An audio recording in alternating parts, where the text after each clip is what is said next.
Hello मेरे प्यारे बच्चों, स्वागत है आपका देशवाल कॉमर्स क्लासेस में। बच्चों, बिजनेस स्टडी के फर्स्ट लेक्चर में हमने सीखा था, पहला टॉपिक था हमारा management and significance of management. बच्चों, उसमें हमने मैनेजमेंट क्या होता है यह सीखा था।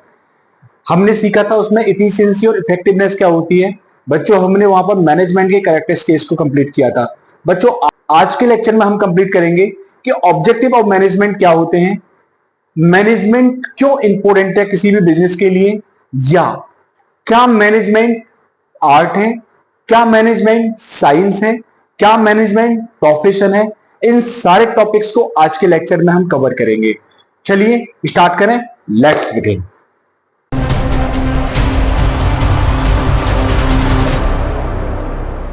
चलो बच्चों, स्टार्ट करते हैं आज के लेक्चर को। देन हम बच्चों आज हम जो पढ़ेंगे वो हम पढ़ रहे हैं, पहला टॉपिक है हमारा ऑब्जेक्टिव ऑफ मैनेजमेंट, यानी कि मैनेजमेंट के क्या ऑब्जेक्टिव्स हैं, उद्देश्य क्या है मैनेजमेंट का। तो बच्चों, मैनेजमेंट के 3 ऑब्जेक्ट्स हैं। पहला ऑब्जेक्ट है हमारा ऑर्गेनाइजेशनल ऑब्जेक्ट, यानी कि किसी ऑर्गेनाइजेशन के लिए क्या बेनिफिट होता है, मैनेजमेंट का क्या उद्देश्य होता है। दूसरा है हमारा सोशल ऑब्जेक्ट, यानी समाज के लिए क्या ऑब्जेक्ट होता है, मैनेजमेंट का क्या उद्देश्य होता है। और थर्ड है हमारा पर्सनल ऑब्जेक्ट, यानी कि किसी पर्सनल मींस किसी इंडिविजुअल से बात की गई है जिसमें एम्प्लॉइज आ सकते हैं। ओके बच्चों, तो ये 3 टाइप के ऑब्जेक्टिव्स हम डिस्कस करने वाले हैं अभी। तो देखो, जैसा कि फर्स्ट लिखा हुआ ऑर्गेनाइजेशन के लिए, आप ही बताओ कि अगर हम मैनेजमेंट को फॉलो करते हैं तो एक ऑर्गेनाइजेशन के लिए क्या फायदे होते हैं। देखो भैया, अगर हम मैनेजमेंट फॉलो करेंगे तो ऑर्गेनाइजेशन ने जो गोल डिसाइड किया है, जो ऑब्जेक्ट डिसाइड किया है, वो अचीव हो जाएगा। और जब वो अचीव होगा तो ऑर्गेनाइजेशन की प्रॉफिट बढ़ेगी।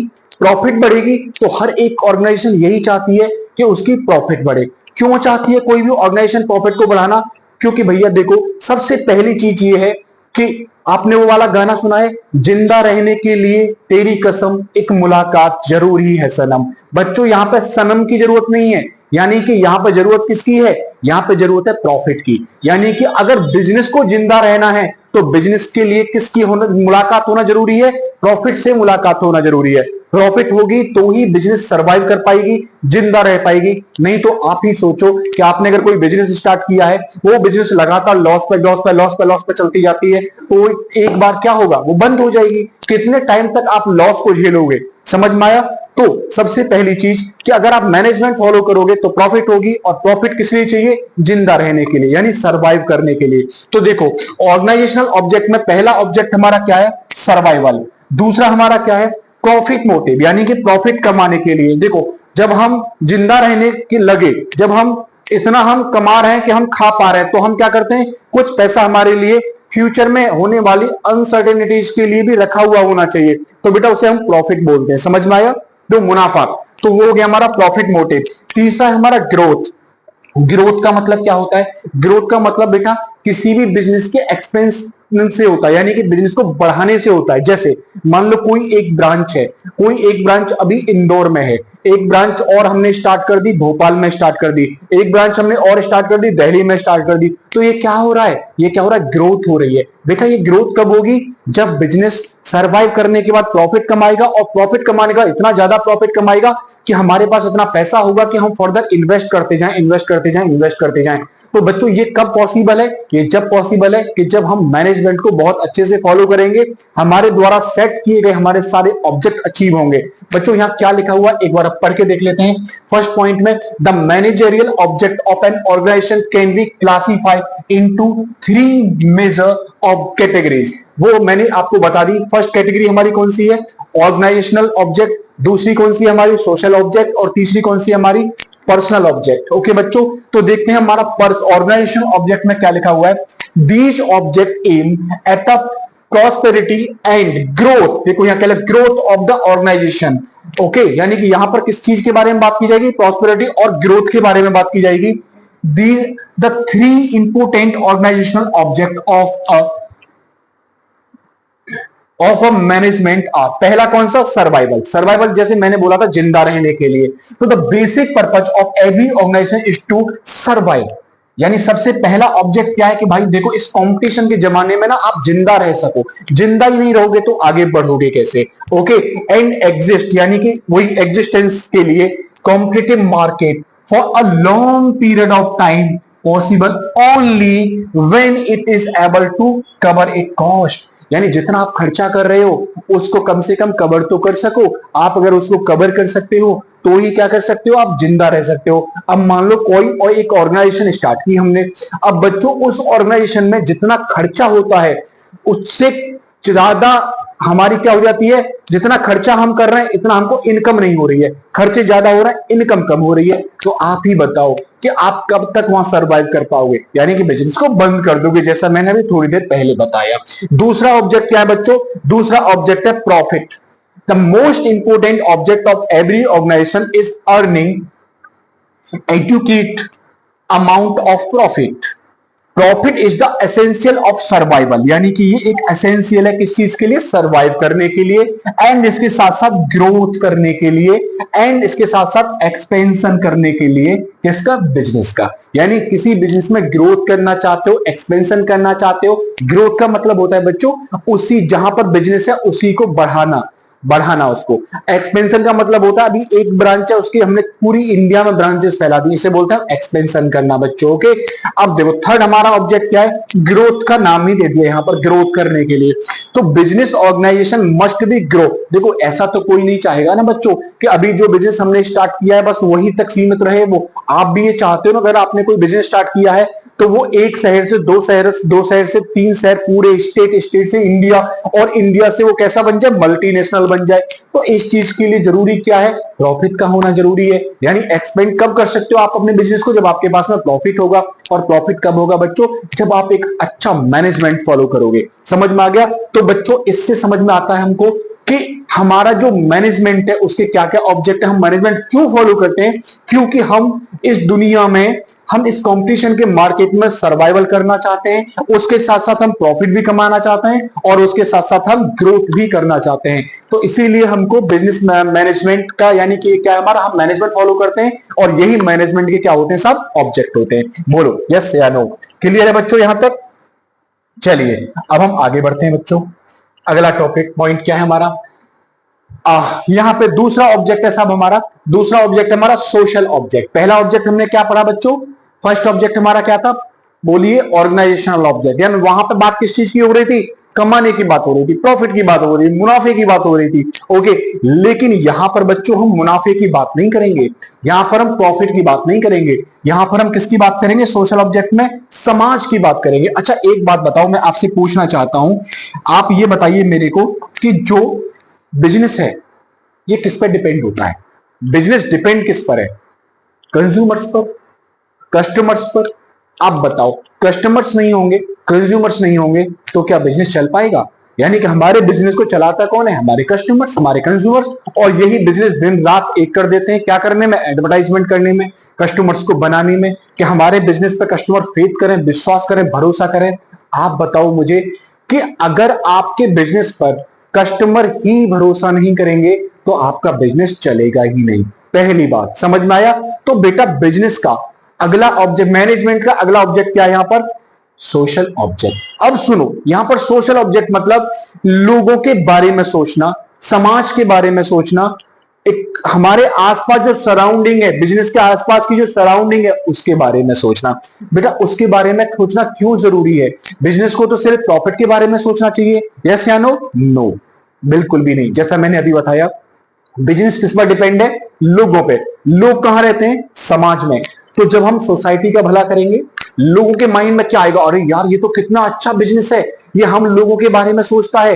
तो उसके बाद में क्या होगा, हमारा बिजनेस पर, हमारे बिजनेस पर लोगों का फेथ बढ़ेगा।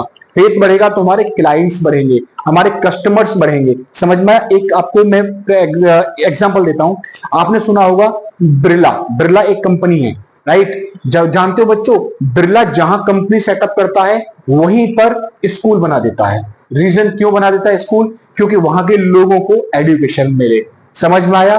तो बच्चों ये जो स्कूल बना रहा है कोई भी बिजनेस, या उसने कोई एक हॉस्पिटल स्टार्ट कर दिया, राइट, वहां के लोगों, जहां पे बिजनेस है वहां के लोगों को उसने क्या करना स्टार्ट कर दिया, रोजगार देना स्टार्ट कर दिया, एम्प्लॉयमेंट देना स्टार्ट कर दिया। अब आप ही सोचो, मैं जहां से हूं, मैं मान लो कि मैं यहां जहां अभी प्रेजेंट में हूं, यहां पर मैं क्या करता हूं, यहां पर अपना एक बिजनेस स्टार्ट करता हूं, लेकिन मैंने क्या किया, मैंने लोगों को कहां से बुलाया, जो मेरा होम टाउन है, मैंने वहां से अपने लोगों को बुलाया और वहां से उन लोगों को बुला के अपने यहां एम्प्लॉयमेंट दे दिया। तो बच्चों बताओ, यहाँ की जो सराउंडिंग है, यहाँ के जो लोग हैं, उनके माइंड में मेरे बिजनेस की थिंकिंग क्या होगी? वो तो यही सोचेंगे कि यहाँ बिजनेस कर रहा है, लोग अपने यहाँ के बुला लिए हैं, यानी नेगेटिव इमेज क्रिएट होना स्टार्ट हो जाएगी। तो बच्चों ये नेगेटिव इमेज जो क्रिएट होगी, अब मुझे बताओ कि मेरे जो कस्टमर हैं, स्टार्टिंग में कस्टमर तो यहीं के बनेंगे, इसी एरिया के बनेंगे। तो जब इसी एरिया के कस्टमर नहीं बनेंगे बच्चों, तो मेरा बिजनेस कैसे आगे बढ़ेगा? तो हर एक बिजनेस का ये ऑब्जेक्ट होता है कि वो अपने प्रॉफिट के साथ साथ समाज के बारे में भी सोचे, राइट, अपने आसपास रहने वाले सराउंडिंग के बारे में भी सोचे। ये हम कैसे सोच सकते हैं? ये हम हॉस्पिटल खोल सकते हैं, हम स्कूल खोल सकते हैं, गवर्नमेंट के जो प्रोग्राम होते हैं लोगों के लिए, उसमें हम हेल्प कर सकते हैं, हम चैरिटी कर सकते हैं, हम डोनेशन दे सकते हैं। ये बहुत सारी चीजें होती हैं जिसके थ्रू हम सोशल हेल्प कर सकते हैं। तो यही मैनेजमेंट कहता है। तो ये मैनेजमेंट का सोशल ऑब्जेक्ट होता है कि बिजनेस में मैनेजमेंट ये बोलता है कि आपको बिजनेस समाज के बारे में भी सोचना पड़ेगा। ओके, अब देख लेते हैं साहब इसमें क्या लिखा हुआ है। तो देखिए, सोशल ऑब्जेक्ट में business is a part of society. जैसा मैंने बोला था, हर एक बिजनेस किसका पार्ट होता है? एक सोसाइटी का ही पार्ट होता है। विदाउट सोसाइटी बिजनेस ही नहीं है। It use resources of society. बच्चों, रिसोर्सेस किसकी यूज करता है बिजनेस? सोसाइटी की। देखो, चलो रिसोर्स, अगर मान लो मैंने यहां बिजनेस स्टार्ट किया है, तो मैं जमीन किसकी लूंगा? यही की लूंगा, इसी एरिया की लूंगा।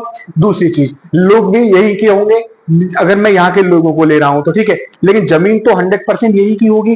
प्लेस तो ये लोग ही देंगे मेरे को, है ना। अब इन लोगों ने मेरे को प्लेस दे दिया, लेकिन लोग कहां से बुला लिए? मैंने अपने प्लेस से बुला लिए। तो बताओ, इन लोगों के माइंड में तो बेटा नेगेटिव इमेज ही बनेगी। देखो क्या लिखा हुआ आगे, it earns from members of society, so it must do something for society। तो बिजनेस का ऑब्जेक्ट क्या है? कि वो सोसाइटी के लिए भी कुछ ना कुछ करे। जब सोसाइटी उसको प्लेस दे रही है, रिसोर्सेज दे रही है, तो भैया आप भी सोसाइटी के लिए कुछ करो। Social objective of the organization deal with the commitment of organization toward the society. यानी कि ये ऑर्गेनाइजेशन की कमिटमेंट होती है किसके लिए? सोसाइटी के लिए। वो बोलता है कि देखो भाई, तुमने मेरे को क्या दिया है? प्लेस दिया है यहाँ पर, मैं तुमको यहाँ पर एक स्कूल दूंगा, मैं तुमको यहाँ पर एक हॉस्पिटल दूंगा। यहाँ पर कोई हॉस्पिटल नहीं है ना, मैं एक हॉस्पिटल यहाँ पर ओपन कर देते हैं हम, जिससे क्या होगा कि मरीजों का इलाज हो सकेगा, पेशेंट का इलाज हो सकेगा, दूर नहीं जाना पड़ेगा आपको। तो ये कमिटमेंट्स होती हैं किसकी? बिजनेस की। किसके टूवर्ड्स? किसके लिए होती है? सोसाइटी के लिए। ओके बच्चों, आगे क्या लिखा हुआ है? Create economic value of for various constitute of society, the major social object of the organization are। पहला क्या? using environmental friendly methods of the production। मतलब क्या है? पहला ऑब्जेक्ट देखो यहाँ क्या लिख दिया कि देखो भैया, अगर आपने कोई बिजनेस स्टार्ट किया है, तो आप ना पॉल्यूशन मत क्रिएट करो। वहां पे आप जो भी चीजें यूज कर रहे हो ना, इको फ्रेंडली यूज करो। वहां का एरिया पॉल्यूटेड नहीं होना चाहिए। एरिया पॉल्यूटेड होगा, लोग बीमार होंगे, वहां की जो सोसाइटी होगी वो प्रदूषित हो जाएगी। ओके, दूसरा पॉइंट में क्या लिखा हुआ है? Providing employment. आप क्या करो? लोगों को एम्प्लॉयमेंट प्रोवाइड करो, रोजगार प्रोवाइड करो, जहां पर आपने क्या किया? अपना बिजनेस स्टार्ट किया है, राइट। आगे अगला क्या है? Providing basic amenities like schools हो गए एंड हेल्थ केयर हो गई। ये बेसिक जो जरूरत की चीज होती है ना, इनको भी क्या करो? आप प्रोवाइड करो बिजनेस के लिए बच्चों, सोसाइटी के लिए, sorry. Generation of economic wealth.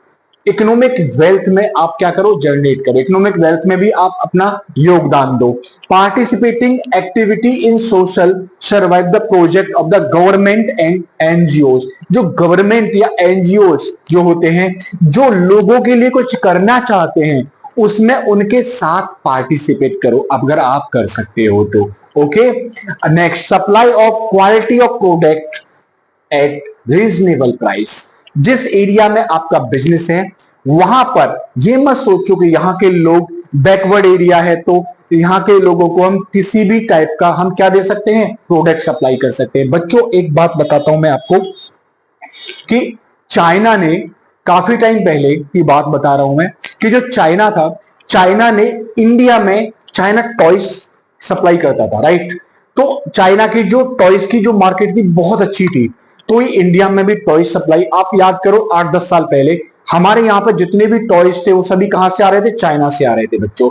China ने क्या किया कि चाइना अगर वेस्टर्न कंट्रीज को टॉय बेच रहा है तो उसकी क्वालिटी अच्छी रख रहा था, बहुत अच्छी क्वालिटीज के टॉयज बेच रहा था, लेकिन हमारे यहाँ जो टॉय सप्लाई हो रहे थे उसकी क्वालिटी उसने चीप क्वालिटी कर दी, राइट। तो इसके लिए हमारे यहाँ की गवर्नमेंट ने चाइना से पहले रिक्वेस्ट की कि भाई ऐसा मत करो, आप हमारे यहाँ पे भी क्या करो, अच्छी टॉय सप्लाई करो। लेकिन हमारे यहाँ की गवर्नमेंट की चाइना ने एक नहीं सुनी, तो हमारे यहाँ पर चाइनीज ट्रेड को बंद कर दिया, चाइनीज टॉयज की सप्लाई को ही बंद कर दिया। इससे फायदा यह हुआ कि हमारे यहाँ के जो लोकल टॉय मेकर थे उनको बेनिफिट हुआ, ये अच्छा हुआ, मेकिंग इंडिया प्रोडक्ट आया मार्केट में। दूसरी चीज, हमने वहां से जो प्रोडक्ट हम खरीदे थे वहां से बंद कर दिया। तो सोचो कि हमारे यहां जब चाइना का प्रोडक्ट नहीं बिकेगा तो वहां का जो प्रोड्यूसर है चाइना का उसको लॉस होगा। अगर वो पहले से ही अच्छी क्वालिटी के प्रोडक्ट बेचता तो उसको लॉस क्यों होता? तो बच्चों, अगर आपका बिजनेस है तो आप अच्छी क्वालिटी के प्रोडक्ट सप्लाई करो, राइट। मिलावटी सामान मत दो, प्राइस भी रीजनेबल लो, प्राइस में भी धोखाधड़ी मत करो। समझ में आया बच्चों? तो ये सारे ऑब्जेक्टिव्स हैं किसके? बिजनेस के। किसके लिए? बोलो किसके लिए? सोसाइटी के लिए। तो मैनेजमेंट ये चीज फॉलो करेगा। अगर मैनेजमेंट आप फॉलो कर रहे हो तो मैनेजमेंट के ऑब्जेक्ट्स होंगे। ओके बच्चों, चलिए आगे बढ़ते हैं। अगला है साहब, नेक्स्ट ऑब्जेक्ट है हमारा पर्सनल ऑब्जेक्ट। पर्सनल ऑब्जेक्ट जैसे मैंने बोला था, ये किसी इंडिविजुअल मात्र से होता है, यानी यहां पर किसी एक प्राणी की बात की जाएगी। वो प्राणी कौन हो सकते हैं? वो एम्प्लॉइज हो सकते हैं। अगर देखो बिजनेस है तो बिजनेस यहां पर अगर पर्सनल ऑब्जेक्ट के बारे में बात करेगा तो किसके पर्सनल ऑब्जेक्ट के बारे में बात करेगा? अपने एम्प्लॉइज के बारे में बात करेगा, ठीक है। तो हमारा यानी मैनेजमेंट का क्या ऑब्जेक्ट होता है? अपने एम्प्लॉइज के लिए। ओके, इसके बारे में हम चर्चा करते हैं। तो देखिए, पर्सनल ऑब्जेक्ट ऑफ ऑर्गेनाइजेशन में क्या लिखा हुआ है? Personal object objective focus on satisfying the need of employees, यानी कि यहां पर एम्प्लॉइज की नीड के बारे में बात की जाएगी, एम्प्लॉयड को खुश रखने के बारे में बात की जाएगी। हम अपने एम्प्लॉइज को खुश रखेंगे, यानी बिजनेस आपका ये भी ऑब्जेक्ट है, मैनेजमेंट आपका ये भी ऑब्जेक्ट है कि आप अपने एम्प्लॉइज को खुश रखो। Okay, the main individual object of management are. देखिए इसमें क्या क्या दे रहा था। फर्स्ट लिखा हुआ है ए पॉइंट। ए पॉइंट में क्या लिखा हुआ है साहब? Competitive salary to fulfil financial needs of the employ. Competitive salary का मतलब क्या है बच्चों? कि जितना जो इंसान लेने का सैलरी लेने का हक रखता है, जितनी उसके पास क्वालिफिकेशन एक्सपीरियंस है, उसके अकॉर्डिंग उसको क्या दो? सैलरी दो, राइट। गलत सैलरी मत दो। जितना वो लेने का हकदार है उतना सैलरी दो, और जितना आज के टाइम पे सैलरी चल रही है उसके अकॉर्डिंग सैलरी दो। ओके बच्चों, दूसरा क्या है? Promotion, training, personal growth and development of employees to fulfil esteem and other higher level needs of employ.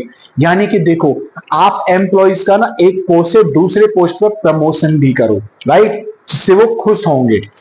दूसरा, उनको ट्रेनिंग दो। ऐसा मत करो कि अगर कोई न्यू टेक्नोलॉजी आई है तो आप एम्प्लॉइज को निकाल दो बाहर, नए एम्प्लॉय जो उसको यूज करना जानते हैं उनको ले लो। नो, ये गलत होगा। आप क्या करो? आप उन एम्प्लॉइज को उसके बारे में ट्रेनिंग दो, उनको भी सिखाओ चीजों को। ओके। दूसरा, पर्सनल ग्रोथ, उनकी पर्सनल ग्रोथ के बारे में भी सोचो।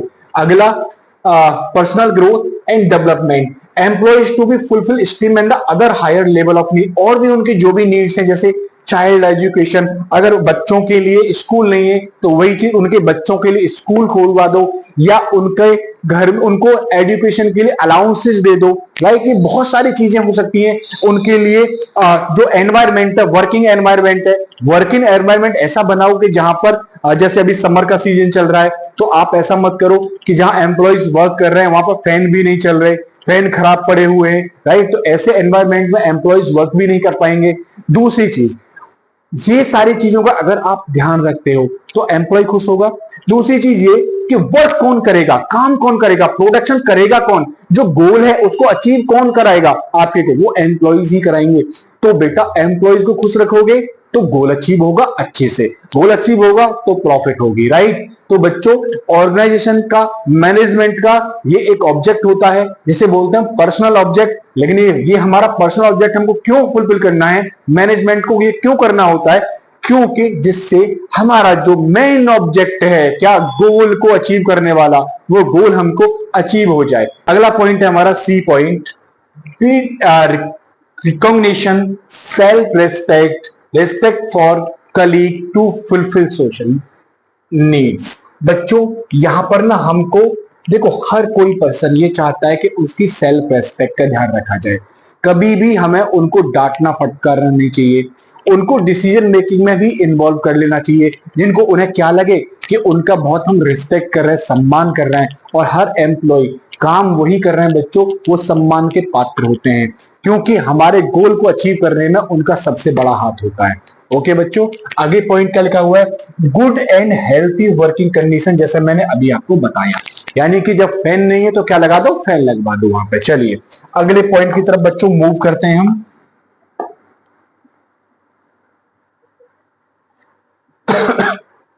Why is management so important? बच्चों अभी हमने इतनी देर से जो हम पढ़ रहे हैं, या लास्ट लेक्चर में भी हमने पढ़ा था, आपको ये तो समझ में आ गया होगा कि मैनेजमेंट अत्यंत महत्वपूर्ण है, राइट। अब ये इतना इंपोर्टेंस क्यों है इसकी, ये भी हमने समझ लिया है। एक बार फिर से रिपीट कर देता हूं मैं, एक बार फिर से हम इसको रिवाइज कर लेते हैं कि मैनेजमेंट इतना इंपॉर्टेंट क्यों है। ओके बच्चों, तो देखो यहां पे भी क्या क्या पॉइंट्स लिखे हुए हैं। पहला, अचीविंग ग्रुप गोल, यानी कि ग्रुप गोल को अचीव करने के लिए, यानी कि लोगों को इकट्ठा कौन करता है, मैनेजमेंट करता है। जब लोग ही इकट्ठे नहीं होंगे तो गोल कैसे अचीव हो जाएगा। जहां पर एक इंसान किसी गोल को अचीव नहीं कर सकता, वहां बहुत सारे इंसान लगेंगे, और जब बहुत सारे इंसान लगेंगे तो वो मैनेज करने के लिए मैनेजमेंट लगेगा। ओके बच्चों, इंक्रीज इफिशियंसी, इफिशियंसी का मतलब बच्चों हमने पढ़ा था लास्ट लेक्चर में, यानी कॉस्ट को मिनिमाइज करते हुए भी वर्क को टाइम पर और अच्छे से कंप्लीट कर लेना एफिशिएंसी होता है बच्चों। तो यहां पर कॉस्ट को मिनिमाइज करने के लिए भी मैनेजमेंट लगता है। अगला है हमारा क्रिएट डायनामिक ऑर्गेनाइजेशन, बच्चों चेंजेस को एक्सेप्ट करना, यानी चेंज जो भी आते हैं हमारे, एनवायरमेंटल चेंज हो सकते हैं, पॉलिटिकल चेंजेस हो सकते हैं, राइट। जितने भी हमारे चेंजेस होते हैं उन चेंजेस को क्या करना, एक्सेप्ट करना। ओके, तो ये भी किसका काम होता है, ये भी मैनेजमेंट का काम होता है साहब। Help achieve personal object, personal object को अचीव करना भी किसका काम होता है, मैनेजमेंट का काम होता है। अगर हम पर्सनल ऑब्जेक्ट को अचीव करेंगे तो ये कब कर सकते हैं, जब हम मैनेजमेंट को फॉलो करेंगे। पर्सनल ऑब्जेक्ट क्या हो सकता है, support employees, growth and development, career path और ट्रेनिंग मोटिवेशन। ये अभी हमने थोड़ी देर पहले ही पढ़ा, यानी पर्सनल ऑब्जेक्ट किसी एम्प्लॉइज को डिनोटेट करता है बच्चों के। डेवलप सोसाइटी, सोसाइटी को डेवलप करना, राइट, ये भी क्या है, हमारा मैनेजमेंट ही कराता है। तो इसके लिए भी मैनेजमेंट इंपॉर्टेंट है। बच्चों सोसाइटी को डेवलप कैसे कराता है, ये अभी हमने थोड़ी देर पहले सीखा कि किसी एक सोसाइटी में गया, हम गए वहां पर हमने ऑर्गेनाइजेशन को स्टार्ट कर दिया। अब उस ऑर्गेनाइजेशन की वजह से वहां के लोगों को रोजगार मिला, वहां पे नई नई कोई कॉलेज स्टार्ट हो गई, स्कूल स्टार्ट हो गया, वहां पर हेल्थ से रिलेटेड फैसिलिटीज स्टार्ट हो गई। तो क्या हो रहा है, यहाँ पर सोसाइटी डेवलप हो रही है, राइट। तो ये सारी चीजों के लिए हम कह सकते हैं कि भैया मैनेजमेंट बहुत जरूरी है। ओके बच्चों, चलिए अगला पॉइंट, अगले पॉइंट की तरफ हम मूव करते हैं।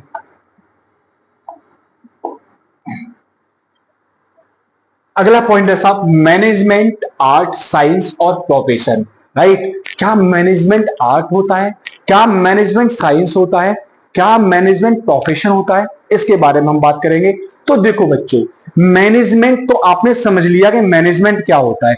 अब बात ये आती है कि आर्ट से अगर हम मैनेजमेंट को कंपेयर करेंगे तो पहले आर्ट को समझना जरूरी है साहब, कि आर्ट क्या होती है। जब हमको आर्ट समझ में आ जाएगी फिर दोनों को एक साथ कंपेयर कर सकते हैं कि क्या मैनेजमेंट की चीजें आर्ट में मैच हो रही हैं। मैच हो रही है तो यस बिल्कुल होता है, नहीं मैच हो रही है तो नहीं होता। ऐसे ही क्या मैनेजमेंट साइंस होता है, साइंस की चीजें मैच हो रही है तो होता है, नहीं हो रही है तो नहीं होता है। क्या मैनेजमेंट प्रोफेशन होता है, प्रोफेशन की भी चीजें मैच हो रही है तो होता है, नहीं हो रही है तो नहीं होता है। तो सबसे पहले हम समझेंगे कि आर्ट क्या होता है, साइंस क्या होता है और प्रोफेशन क्या होता है, देन हम साथ में ही कंपेयर करते जाएंगे मैनेजमेंट को। ओके बच्चों, तो सबसे पहले हम देखने वाले हैं कि आर्ट क्या होता है। ओके बच्चों, चलिए मैं आर्ट बताता हूं आपको, आर्ट क्या होता है। तो आप ना इस वीडियो क्लिप को देखेंगे थोड़ा सा ध्यान से।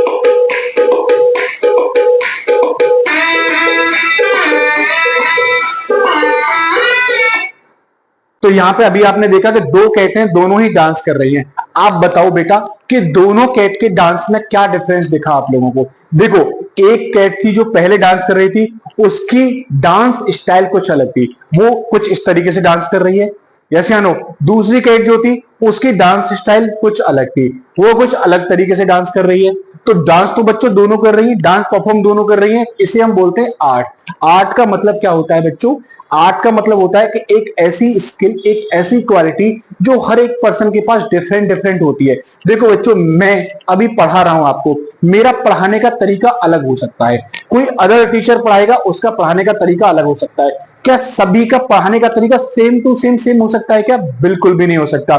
बच्चों आपने देखा होगा, मूवीज देखते हो आप लोग, राइट? मूवीज में देखा होगा आप लोगों ने कि जब शाहरुख खान साहब डायलॉग बोलते हैं तो उनके डायलॉग बोलने का तरीका क्या होता है, देखा है आप लोगों ने?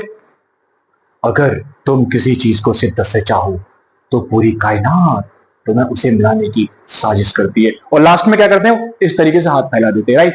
इसी तरीके से बच्चन साहब का बोले तो बच्चन साहब का डायलॉग बोलने का, इसी डायलॉग को अगर बच्चन साहब बोलेंगे तो क्या कैसे बोलेंगे? अगर किसी चीज को तुम शिद्दत से चाहो तो पूरी कायनात तुम्हें उसे मिलाने से साजिश करती है, ऐसे बोलेंगे, यस या नो? तो देखो, दोनों के डायलॉग बोलने के तरीके क्या है? डिफरेंट डिफरेंट, लेकिन डायलॉग सेम है, यस या नो? तो इसी तरीके से इसको हम बोलते हैं आर्ट। आर्ट का मतलब सबका करने का तरीका अलग अलग हो सकता है, इसे हम क्या बोलेंगे? आर्ट बोलेंगे। समझ में आया बच्चों? यस या नो? सबकी मम्मी आपको डांटती हैं, क्या सबकी मम्मी सेम तरीके से डांटती हैं? किसी के डांटने का अलग तरीका है, किसी का डांटने का अलग तरीका है। बेटा वो मम्मी जो डांटती है ना, वो भी तो आर्ट है, यस या नो? चलिए आइए अब देख लेते हैं यहां पर क्या लिखा हुआ है, लिखा हुआ देख लेते हैं बच्चों। चलिए तो देखो, इसमें साहब लिखा हुआ है art is the skilful. Skilful का मतलब क्या? स्किल। देखो अभी मैं जो बता रहा था आपको डायलॉग बोलना, वो भी तो स्किल थी।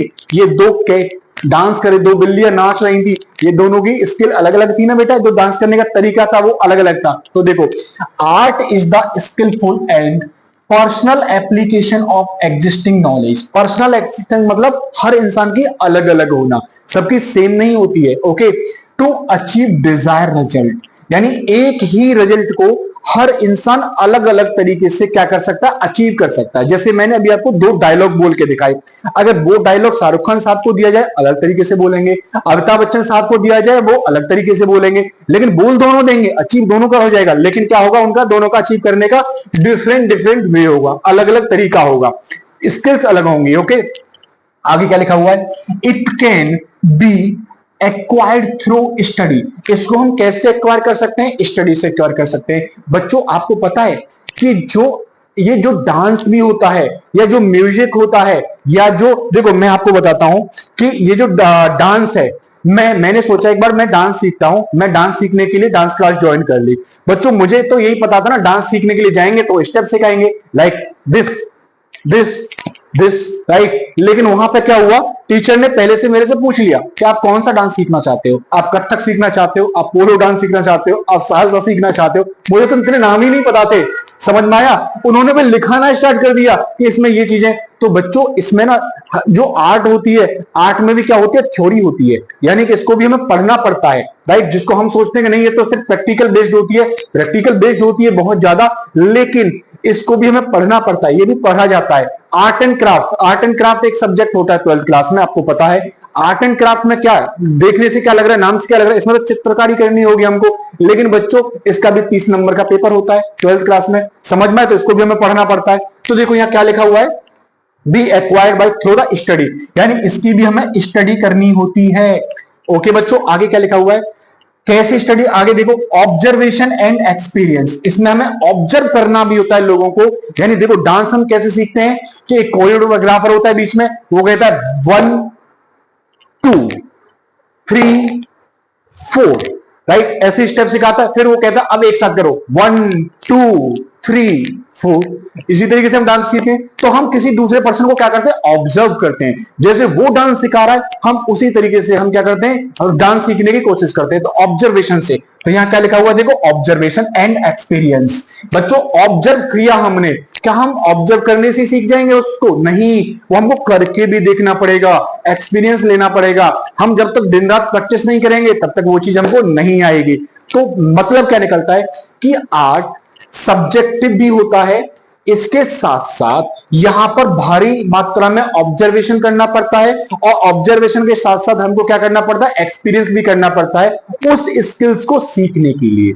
It is clear? चलिए आगे क्या लिखा हुआ है, since art is the concern with the personal application of knowledge. Personal application जैसे मैंने अभी बताया था, हर एक पर्सन की अलग अलग होती है। Some kind of ingenuity and creativity is required to practice the basic principle learn। यानी कि ये चीजें सीखने के लिए हम इनके बेसिक प्रिंसिपल हमको लर्न करने पड़ते हैं। जैसे बेसिक प्रिंसिपल मैंने अभी क्या बताया कि अगर सालसा सीखना है तो सालसा के बेसिक प्रिंसिपल्स क्या है, वो कैसे स्टार्ट होता है, कैसे करते हैं। कत्थक सीखना है तो कत्थक के बेसिक प्रिंसिपल क्या है, कत्थक आपने देखा हो इस तरीके से खड़े होते हैं उसमें, तो ये क्या होते हैं, ये सभी बेसिक प्रिंसिपल ही तो हैं, राइट। तो ये आप अगर मान लो सालसा करना है तो उसके लिए अलग तरीके से स्टार्टिंग होगी, कत्थक करना है उसकी अलग तरीके से स्टार्टिंग होगी, तो हमें सीखना पड़ता है बेसिक प्रिंसिपल। ये चीज समझ में आई? चलिए अब थोड़ा सा और इसकी फीचर्स पढ़ते हैं। ये तो एक छोटी सी डेफिनेशन है इसकी, आगे हम इसके फीचर समझते हैं बच्चों। तो देखो आगे क्या लिखा हुआ है इसमें, चलिए तो इसके फीचर्स देखते हैं आर्ट के, और आर्ट के फीचर के साथ साथ हम कंपेयर करेंगे किसको, मैनेजमेंट को, क्या कि ये फीचर भी मैनेजमेंट में होते हैं या नहीं। अगर होते हैं तो आर्ट भी क्या हो जाएगा, मैनेजमेंट हो जाएगा, यानी मैनेजमेंट क्या हो जाएगा, आर्ट हो जाएगा। तो देखो फर्स्ट लिखा हुआ है इसमें एग्जिस्टेंस ऑफ थ्योरेटिकल नॉलेज। बच्चों आर्ट में भी थ्योरेटिकल नॉलेज होती है। सर मैनेजमेंट में तो बहुत सारी बुकें पढ़नी पड़ रही है हमको, बहुत सारी किताबें पढ़नी पड़ती है हमको। यस बिल्कुल पढ़नी पड़ती है। तो बच्चों हम ये कह सकते हैं कि ये जो फंक्शन है हमारा, जो फीचर है हमारा फर्स्ट, ये मैनेजमेंट में भी होता है। तो यस, तो फर्स्ट में यस हो जाता है हमारा, यस, यानी कि ये भी क्या है, मैनेजमेंट में अवेलेबल है, यानी ये फीचर मैनेजमेंट में अवेलेबल है। ओके अब आगे बढ़ते हैं। दूसरा क्या है, पर्सनलाइज एप्लीकेशन। एक बात बताओ कि अगर दो आर्टिस्ट जो आर्ट डायलॉग डिलीवर कर रहे थे, मिस्टर शाहरुख खान साहब और बच्चन साहब, बेटा दोनों का डिलीवरी करने का तरीका अलग अलग था, ये आर्ट थी, ठीक है। आप बताओ कि दो मैनेजर, उनका इंस्ट्रक्शन देने का तरीका या उनका काम कराने का तरीका एक जैसा होगा या अलग अलग होगा। दो टीचर क्लास में एंट्री लेते हैं, दोनों का क्या क्लास मैनेज करने का तरीका सेम होता है या अलग अलग होता है? सर अलग अलग होता है। तो बच्चों क्या ये भी हमारा फीचर मैच कर रहा है, यानी पर्सनलाइज एप्लीकेशन होती है। यानी कि जब आर्ट में पर्सनलाइज एप्लीकेशन है तो मैनेजमेंट में तो 100% होती है बच्चों, यस या नो। तो ये भी क्या कर रहा है, मैच कर रहा है। तो मैं लिख देता हूं यस, ये भी मैच कर रहा है। आगे देखते हैं, आगे क्या लिखा हुआ, based on practice and creativity. बच्चों आर्ट कैसे आती है, प्रैक्टिस से और क्रिएटिविटी से। यानी कि आप जितनी ज्यादा प्रैक्टिस करोगे इतने ही अच्छे आप क्या हो जाओगे, आर्टिस्ट बन जाओगे। बच्चों एक बात बताओ, एक मैनेजर है जिसके पास 10 इयर्स का एक्सपीरियंस है, एक मैनेजर है जिसने अभी ज्वाइन किया है, डिसीजन लेने के तरीके, काम करने का तरीका, लोगों से डील करने का तरीका किस मैनेजर के पास में ज्यादा अच्छा होगा? जो 10 इयर्स ओल्ड है। क्यों? क्योंकि उसके पास क्या है, प्रैक्टिस और एक्सपीरियंस है। तो क्या हम ये कह सकते हैं कि यस ये फीचर भी किस में मैच हो रहा है, ये भी आर्ट का और साइंस का मैच हो रहा है, यस या नो, ये भी मैच हो रहा है। तो बेटा कैन वी से कि मैनेजमेंट आर्ट है, यानी कि आर्ट के ये तीनों ही फीचर्स किसमें मिल रहे हैं, मैनेजमेंट में मिल रहे हैं। तो हम कह सकते हैं कि यस मैनेजमेंट आर्ट है। तो मैनेजमेंट आर्ट है। ओके बच्चों अब आगे बढ़ते हैं। आगे अब हम ये देखेंगे कि क्या मैनेजमेंट साइंस है, साइंस है या नहीं है। तो वहां भी बच्चों हम यही फीचर्स फिर से मैच करा के देखेंगे। ओके चलिए आप बच्चों बताओ साइंस क्या होता है, साइंस समझ में आता क्या होता है? चलो साइंस के लिए हम ना इसको देख लेते हैं थोड़ा सा, इस एक्टिविटी को।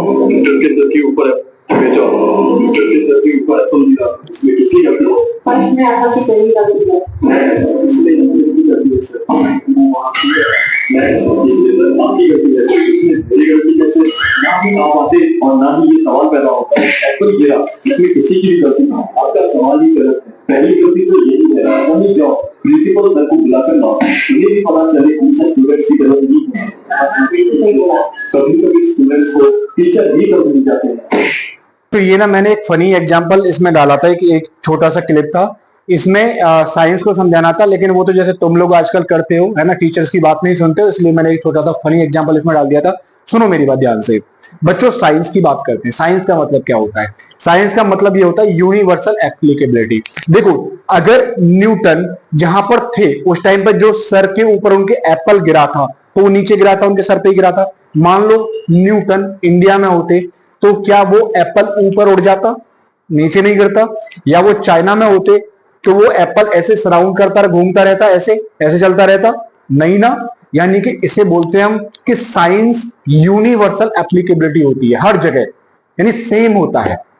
साइंस कहीं भी होगा सेम होगा, राइट? यानी कि सारी चीजें आप सेम कर मिला दो तो वो चीज वहां सेम रहेगी। अगर हाइड्रोजन में ऑक्सीजन मिलाओगे तो पानी बन जाएगा, आप उसे यहां मिलाओ, आप उसे जापान में जाके मिलाओ, आप उसे चाइना में जाके मिलाओ, मैटर नहीं करता, राइट? लेकिन पानी होना, यानी कि पानी बनाने के लिए हाइड्रोजन और ऑक्सीजन दोनों का मिलना जरूरी है। ओके, तो इसे बोलते हैं यूनिवर्सल एप्लीकेबिलिटी, इसे बोलते हैं हम साइंस। तो जरा देखते हैं इसमें क्या लिखा हुआ है बच्चों।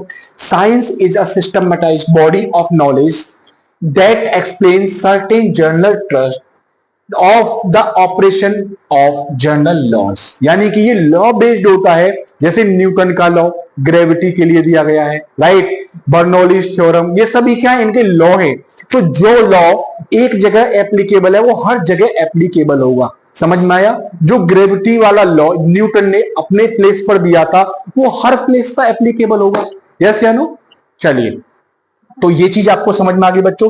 अब कुछ इसके फीचर समझ लेते हैं और उसके बाद में कंपेयर करेंगे हम किसके साथ में? मैनेजमेंट के साथ में।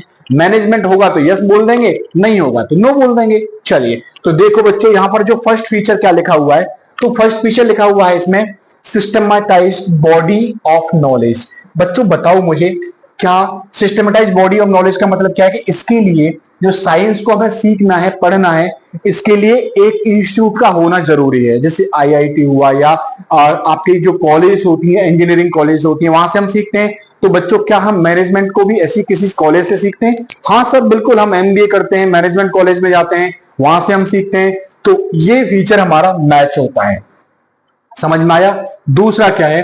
प्रिंसिपल बेस्ड ऑन एक्सपेरिमेंट, यानी कि इसमें प्रिंसिपल बेस्ड ऑन एक्सपेरिमेंटेशन होता है, यानी जो चीज यहां पर है वो चीज हर जगह एप्लीकेबल होगी। तो देखो क्या लिखा हुआ है, scientific principle are first developed through observation and then test through repeated experiments under controlled condition application on object. मतलब क्या है बच्चों? जो साइंस के प्रिंसिपल होते हैं वो यूनिवर्सल एक्सेप्टेड होते हैं, राइट? लेकिन देखो, प्रिंसिपल तो सब हमारे बिजनेस में भी है, जो सेकंड चैप्टर है हमारा उसमें हम प्रिंसिपल्स पढ़ेंगे।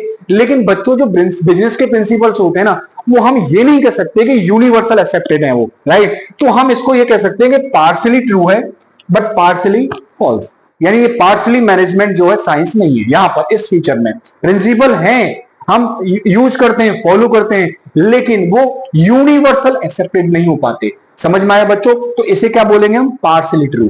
यहां पर ये वाला पॉइंट फर्स्ट हमारा ट्रू था, मैच हो गया था, यस बोल सकते हैं यहां पर हम, यस। बट ये आधा सही है आधा नहीं है सही। यूनिवर्सल वैलिडिटी, जब बच्चों ये प्रिंसिपल यूनिवर्सल वैलिडिटी की वजह से ही सही नहीं हुआ तो यूनिवर्सल वैलिडिटी तो होगी नहीं, तो ये तो सब मैच ही नहीं होगा, ये वाला तो मैच ही नहीं होगा। तो बेटा हम क्या कह सकते हैं कि जो मैनेजमेंट है वो पार्शियली साइंस है और पार्शियली नहीं है। समझ में आया? क्योंकि आधा मैच हो रहा है आधा मैच नहीं हो रहा, तो हम मैनेजमेंट को कंप्लीट साइंस नहीं बोल सकते साहब। It is clear, management complete science नहीं है। ओके, चलिए अब हम बढ़ते हैं, अगला पॉइंट हमारा कौन सा है? प्रोफेशन की तरफ। क्या मैनेजमेंट प्रोफेशन होता है? प्रोफेशन की तरफ मूव करते हैं। तो देखो बच्चों, यहां पर भी एक छोटी सी वीडियो क्लिप है, आप उसे देखेंगे और कमेंट में बताएंगे ये किस प्रोफेशन के बारे में बात कर रहा हूं मैं इस क्लिप में। ओके बच्चों, देखिए।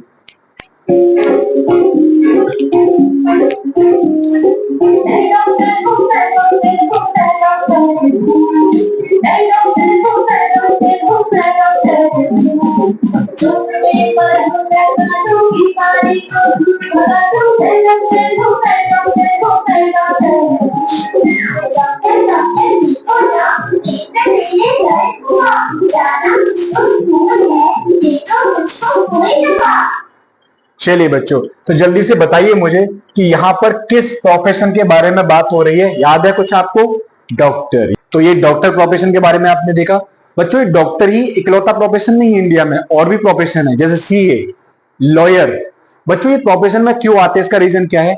क्योंकि इनको एक स्पेशल एक्ट के द्वारा स्टार्ट किया गया है। जैसे डॉक्टर अगर आपने डॉक्टरी की है तो ही आपको प्रैक्टिस करने का सर्टिफिकेट मिलेगा बेटा।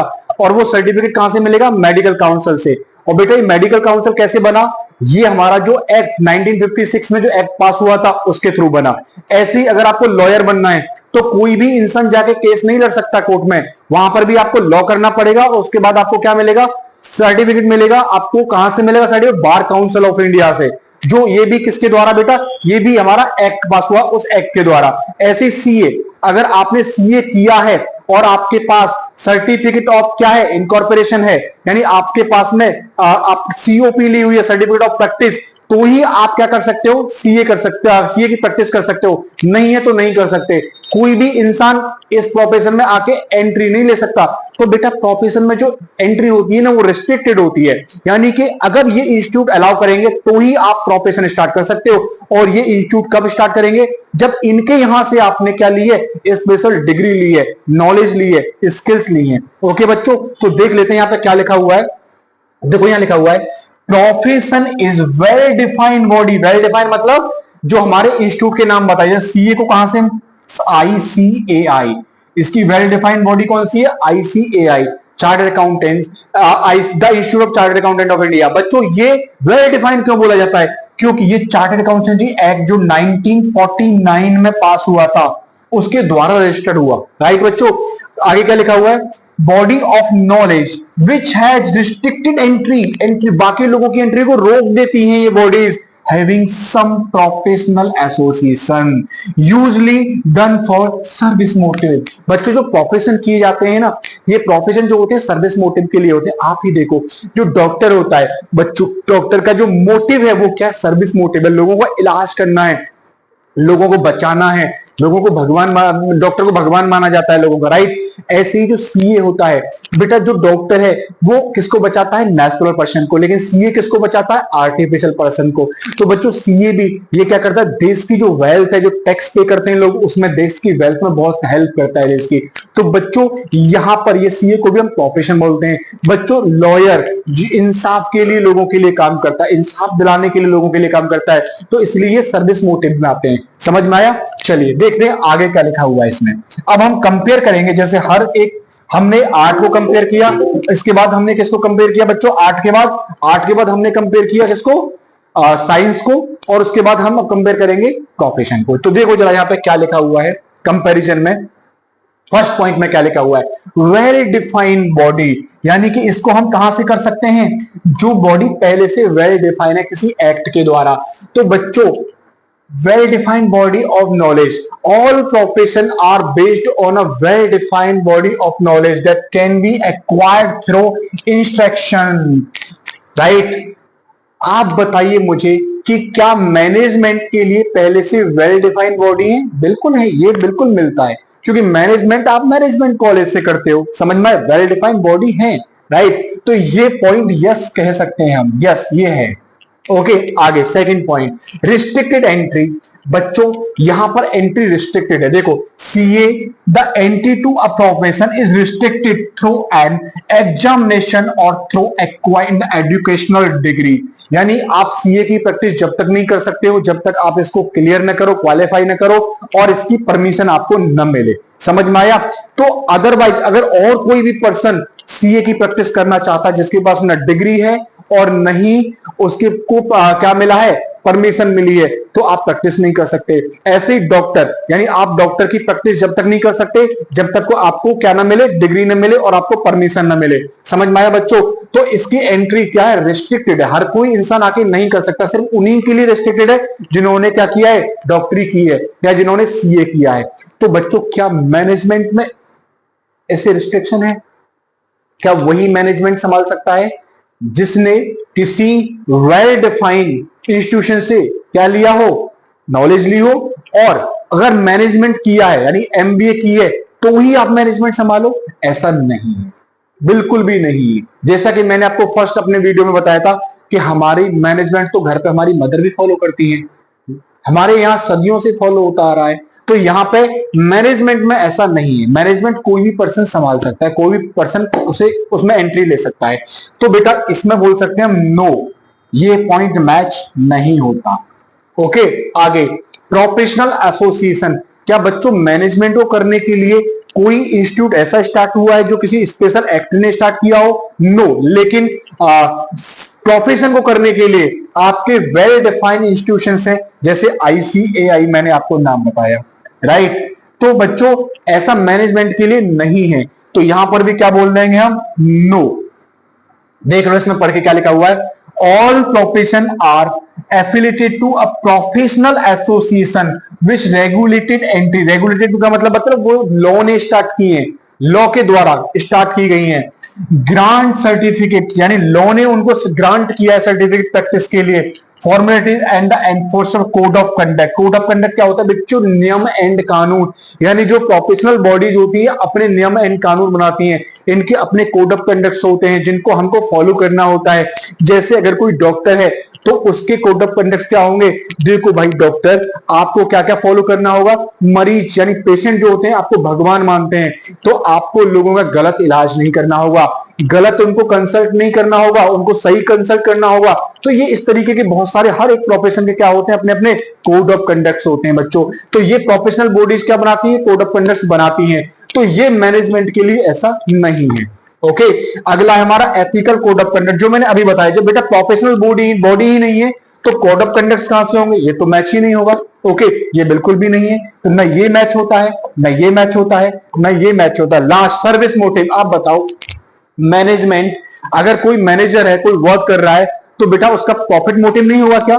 क्या वो सिर्फ सर्विस मोटिव के लिए काम कर रहा है? नो, प्रॉफिट मोटिव होगा। लेकिन प्रोफेशंस का मोटिव सर्विस मोटिव होता है, प्रॉफिट मोटिव नहीं होता। उनके लिए पहले इंसान को बचाना होता है, प्रॉफिट बाद की चीज होती है। यानी कि जितने भी प्रोफेशन है सबका कौन सा मोटिव होता है? हमारा सर्विस मोटिव होता है। लॉयर्स को पहले इंसाफ दिलाना होता है, लोगों की हेल्प करना होता है, इसे क्या बोलते हैं बच्चों? हम सर्विस मोटिव बोलते हैं। तो यहां पर भी ये वाला पॉइंट भी मैच नहीं हो रहा। तो हम कह सकते हैं कि सिर्फ एक ही पॉइंट मैच हो रहा है हमारा। इसके बेसिस पे अभी हम मैनेजमेंट को प्रोफेशन नहीं बोल सकते। हाँ, आगे चल के हो जाए तो हो सकता है, लेकिन अभी नाउडेज प्रोफेशन में, मैनेजमेंट में और प्रोफेशन में डिफरेंस है, दोनों सेम नहीं है। तो management can not be profession, management profession नहीं हो सकता। कंक्लूजन निकालते हैं, क्या मैनेजमेंट आर्ट है? यस बिल्कुल है, सारे पॉइंट मैच हो रहे थे। क्या मैनेजमेंट साइंस है? हाफ पॉइंट मैच हो रहे थे, तो पार्शली साइंस है, पार्शली नो। क्या मैनेजमेंट प्रोफेशन है?